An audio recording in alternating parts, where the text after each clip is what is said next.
Apa yang terjadi jika bahaya mengkonsumsi makanan dan minuman berlebihan? Makanan dan minuman yang mengandung gula memang bisa meningkatkan mood untuk lebih bersemangat. Aku lebih suka manis daripada asam. Minuman manis. Itu kayak dia tuh udah berasa, terus juga bisa naikin mood gitu. Suka? Karena enak aja gitu, segar. Enak aja sekali. 5 kali. Bersemangat. Tetapi, tahukah kamu berapa gram gula yang harus kamu konsumsi setiap harinya? Gula banyak terdapat dalam bentuk olahan sehingga bentuk aslinya sudah tidak terlihat lagi.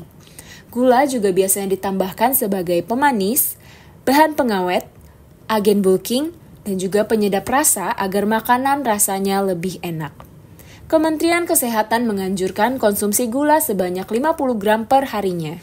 Namun, pada kenyataannya Indonesia masih menjadi negara dengan konsumsi gula terbesar ke-6 di dunia, yang konsumsi perharinya mencapai 7,8 juta metrik ton dan meningkat 200.000 ton pada tahun 2021 hingga 2022. Lalu, apa yang sebenarnya menjadi faktor yang mempengaruhi seseorang mengkonsumsi makanan dan minuman manis?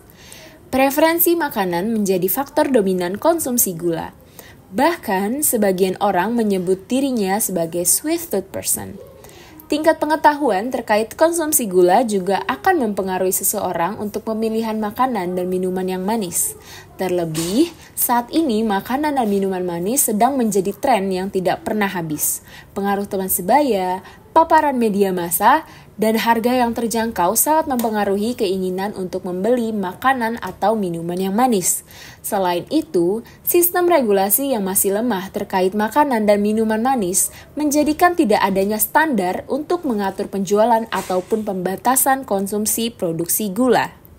Penyakit yang biasanya dialami oleh orang dengan usia lanjut, tetapi sudah banyak dialami oleh kalangan anak muda. Hal ini salah satunya disebabkan karena konsumsi makanan dan minuman manis yang berlebih. Konsumsi makanan dan minuman manis berpotensi meningkatkan akumulasi lemak di dalam tubuh yang dapat memicu obesitas. Ketika seseorang sudah menderita obesitas ditambah dengan fisik yang kurang, maka akan meningkatkan resiko sindrom metabolik. Contohnya ialah diabetes tipe 2 yang merupakan salah satu penyakit metabolik yang paling sering terjadi di dunia, terkait dengan peningkatan resiko resistensi insulin. Konsumsi gula yang berlebih juga meningkatkan kadar kolesterol jahat yang memicu terjadinya penyakit jantung.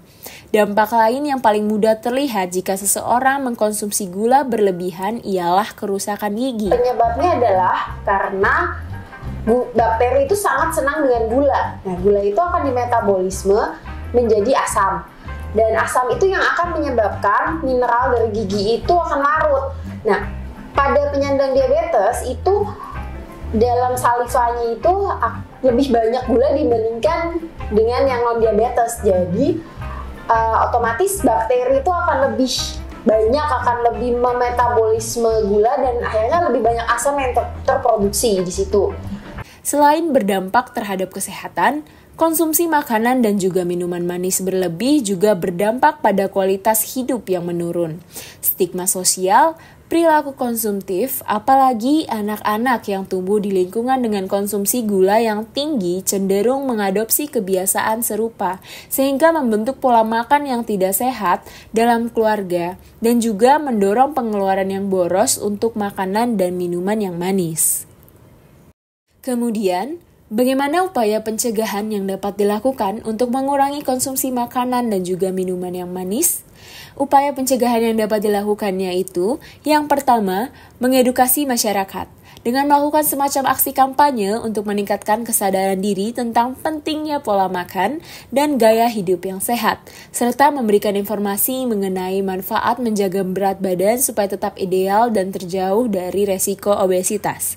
Yang kedua ialah promosi pola makan yang sehat, dengan mengajak masyarakat untuk mengkonsumsi makanan yang sehat dan bergizi seperti buah, sayur-sayuran, biji-bijian, dan protein yang rendah lemak. Penerapan pola makan yang sehat juga dapat dilakukan dengan mengurangi makanan yang tinggi gula dan juga lemak yang jenuh. Yang ketiga adalah adanya kebijakan dari pemerintah yang mendukung dan membantu mempromosikan akses ke makanan sehat, serta menciptakan lingkungan yang mendukung untuk melakukan aktivitas fisik seperti pembuatan trotoar dan juga area yang aman dan nyaman untuk berolahraga. Selanjutnya yang keempat adalah melakukan pemeriksaan kesehatan secara rutin dan berkala untuk memantau berat badan dan juga kandungan gula di dalam tubuh agar mengurangi resiko mengalami obesitas. Dan yang terakhir adalah rutin melakukan aktivitas fisik seperti olahraga dengan jalan kaki, lari, bersepeda, dan juga olahraga ringan lainnya. Selain upaya pencegahan, juga terdapat upaya penanggulangan. Di antaranya yaitu dengan mengunjungi dokter atau ahli gizi untuk mendapatkan penilaian kesehatan dan juga rekomendasi rencana diet yang sehat dan juga sesuai.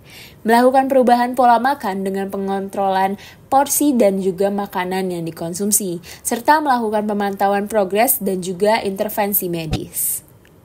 Oke teman-teman, obesitas bukan hanya sekedar masalah penampilan fisik, namun juga berdampak serius pada kesehatan fisik dan juga mental seseorang. Dengan meningkatnya prevalensi penyakit yang terkait dengan obesitas seperti diabetes, hipertensi, dan juga masalah jantung, maka sangat penting bagi kita untuk menyadari bahwa setiap pilihan kita dalam pola makan dan juga gaya hidup dapat mempengaruhi kesehatan kita di masa depan. Dengan menerapkan pola makan yang seimbang, yang kaya akan nutrisi dan juga rutin melakukan aktivitas fisik, tidak hanya membantu kita untuk menjaga berat badan supaya tetap ideal, tetapi juga dapat meningkatkan energi, menjaga suasana hati yang baik, dan meningkatkan kualitas hidup secara keseluruhan. Gaya hidup yang sehat tidak hanya melindungi kita sendiri, tetapi juga bisa menjadi teladan dan contoh bagi masyarakat di sekitar kita.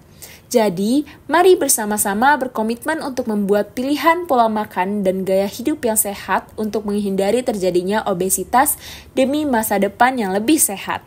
Terima kasih.